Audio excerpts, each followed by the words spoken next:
Guys, ছোট্ট একটা গল্প আপনাদের মাঝে তুলে ধরলাম, কারণ নিজের পরিবারের কথা মানুষকে জানালে নিজেই ছোট হতে হয়। তাই আজকে আপনাদেরকে না জানিয়ে পারলাম না, আর জানাতেই একটা মনটা বলল, তাই আপনাদেরকে জানাচ্ছি। আমি একজনাকে ভালোবাসতাম, মন থেকে ভালোবাসতাম, অন্তর থেকে ভালোবাসতাম। আজকে 20 বছরকর ঘটনা। সে আমাকে ভালোবেসে অনেক দূরে চলে গিয়েছে। তো আমি জানি সে এখন এক জায়গায় আছে।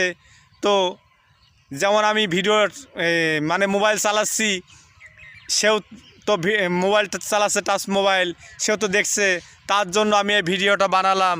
কারণ আপনারা একটু যদি শেয়ারটা করে দেন, লাইক ফলো যদি এগুলো না করতে পারেন, খালি শেয়ারটা করে দেবেন। কারণ শেয়ারটা করলে আমার ভিডিওটা বেশি বেশি ছড়াবে। আপনাদের কাছে অনুরোধ থাকলো, কারণ ভালোবাসার মানুষ যার দূরে থাকে, তো আপনারা একটু হাত বাড়িয়ে দিলে প্লিজ আমার ভিডিওটা দেখলে হয়তো আমার ভালোবাসার মানুষ প্রথম স্মৃতি জাগ্রত হতে পারে।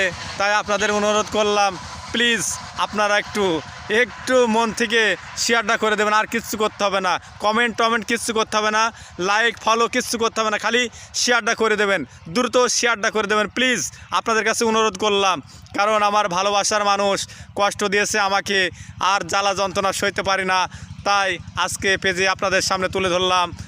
আপনারা একটু শেয়ারটা করে দেবেন, আর যে শেয়ারটা করে দেবে তাকে জানাই অনেক অনেক ধন্যবাদ। I love you so much, I love you so much, I love you so much, I love you so much.